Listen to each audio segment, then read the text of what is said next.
নমস্কাৰ, সকলোকে সম্ভাষণ জনাই আৰম্ভ কৰিছোঁ উপন্যাস পাঠৰ শিতান। আজি দেৱেন্দ্ৰনাথ আচাৰ্যদেৱৰ উপন্যাস জংগমৰ তৃতীয়টি খণ্ড। পুৱা বহু বেলিলৈকে শুই থাকি এন্ধাৰ শোৱা কোঠাটোৰ পৰা ওলাই আহোঁতে চোকা ৰ'দৰ পোহৰে চাট মাৰি ধৰা চকু দুটা মোহাৰি এঙামুৰি এটা দি ৰামগোবিন্দ পিৰালিটোতে বহিলহি। চোতালৰ সিমূৰে বেলিৰ ফালে পিঠি দি ৰ'দ পোৱাই বিচনীলৈ বহি থকা আয়েকৰ ওপৰত চকু পৰি সি হুমুনিয়াহ কাঢ়িলে। চিন্তাত টোপনি নহা আৰু এটা ৰাতি কাটি গৈ আকৌ ৰাতিপুৱা হ'ল। ৬২টা বছৰে চুই যোৱা আয়েকৰ ঘোলা পৰা চকু দুটাত অনিদ্ৰা আৰু দুশ্চিন্তাৰ ক'লা দাগ। খেৰৰ মেজিটোৰ কাষতে শাৰীখন কঁকালত টানকৈ আঁতি লৈ লক্ষ্মীয়ে উৰালত ধান পানী আছে। সুস্থ নিতুল তাইৰ শৰীৰত নাচনৰ ভংগিমা, তালে তালে উঠা নমা কৰা উজ্জ্বল যৌৱন। বসন্তকাল আৰম্ভ হৈছে মাথোন। বাৰিষালৈ এতিয়াও ঢেৰ দিন বাকী। পুৱাবোৰ ফৰকাল। আজিকালি বেলি বৰ সোনকালে ওলায়। যাৰ নাই যদিও ৰাতিপুৱাই ফেৰফেৰীয়া বতাহ এচাটি বলে।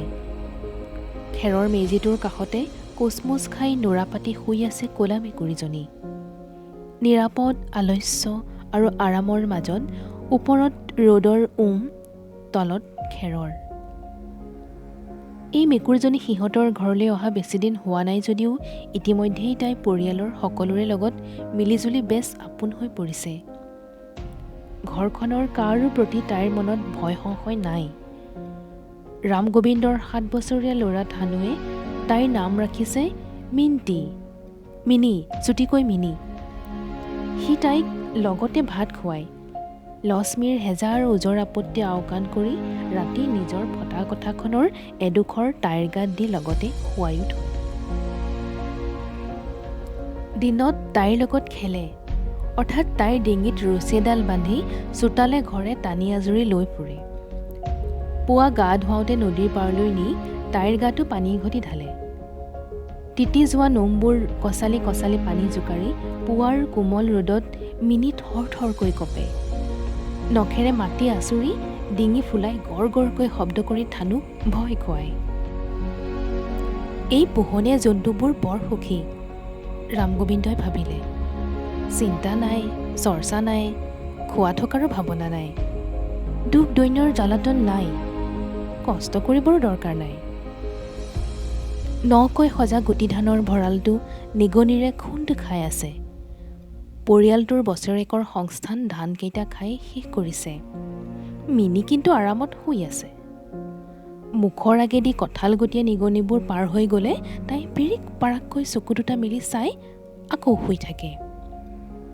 আচলতে সিবাৰ চিকাৰ এটা ধৰিবলৈ যোৱাৰ পৰা তাইৰ মতিগতি এনেকুৱা হ'ল। ঘটনাটো মনত পৰি ৰামগোবিন্দৰ হাঁহি উঠিল। দেখাত নিগনিৰ দৰে জোঙামুখীয়া এই হিংসুক চিকাবোৰে চিক চিককৈ মাত মাতে, লগে লগে গাৰ পৰা পচা দুৰ্গন্ধ ওলায়। মেকুৰী কুকুৰে জানি শুনি সিহঁতৰ ওচৰ নেচাপে। মিনিয়ে পিছে ভুলতে এদিন এটাক খেদিকৈ ধৰিলে। চিকাটোক তাই খাবতো নোৱাৰিলেই, নাকত সোমোৱা দুৰ্গন্ধৰ কাৰণে তাই কেইবাদিনলৈকো গাখীৰ অকণো নেখালে। প্ৰথম চিকাৰৰ তিতা লগা অভিজ্ঞতাই গোটেই এন্দুৰ জাতিটোৰ প্ৰতি তাইৰ মনত ঘৃণা আৰু ব্ৰিটিছতাৰ ভাৱ সঞ্চাৰ কৰিলে। আজিকালি তাই চিকাৰৰ কথা নেভাবেই। মেজিটোৰ কাষৰ ভঁৰাল ঘৰটোত গুটি ধান আছে। নিলামৰ চৰ্তমতে ধান গুটিকৈ মাৰি মহাজনৰ ভাগটো আগে ভাগে দি দিব লাগে। কোনো কোনো চেতিয়াৰে গুটি ধানবোৰ ঠানিতে বেচে, কিছুমানে ৰপ্তানি কৰে ৰেঙুনলৈ। প্ৰায় সকলো ৰোপিত মাটিৰ গৰাকী ভাৰতীয় চেতিয়াৰসকল। সূতৰ ব্যৱসায়ী ধনী জমিদাৰ। নাঙলৰ কুটিত ধৰি খেতি কৰা দুখীয়া খেতিয়ক নহয়, ধন চিনি পোৱা ওখ খাপৰ মানুহ, ধান আৰু খেতিয়ক চিনি নোপোৱা অভিজাত। তেওঁলোকে গাঁও পথাৰ দেখা নাই। দৰমহা খোৱা নায়েবে বছৰেকত দুবাৰকৈ গাঁৱলৈ আহি ৰায়তৰ লগত যোগাযোগ কৰে। খেতি আৰম্ভ হোৱাৰ আগে আগে এবাৰ মাটি নিলাম কৰিবলৈ, আকৌ ধান কটাৰ দিনত এবাৰ মহাজনৰ ভাগটো নিবলৈ। মহাজনৰ মাটি নিগাজিকৈ কোনো খেতিয়কক নিদিয়ে, আধিয়াৰৰ স্বত্ব হৈ যায় বুলি। একচনীয়া নিলামত পোৱা খেতিৰ মাটিত খেতিয়কেও সাৰ জাবৰ নিদিয়ে, আনকি সময়মতে ৰোপিত মাটিৰ সীমাত কাজিমবোৰো তুলি নিদিয়ে। মাটিবোৰ দিনে দিনে অসাৰুৱা আৰু কঠোৰ হৈ পৰিছে, উৎপাদনো কমি গৈছে।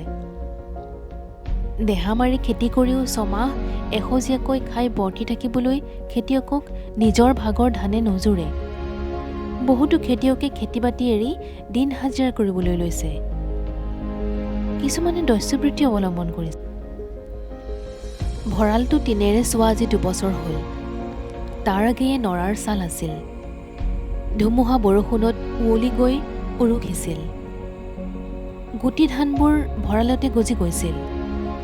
আয়েকে পৰিয়ালটোৰ একমাত্ৰ সংস্থান ধানকেইটাৰ এনে আধানাৰ্জী হোৱাত মনতে বৰ দুখ পোৱা দেখি সি ক'লা বজাৰৰ চৰা দামত টিনপাত কিনি ভঁৰালটো চোৱালে।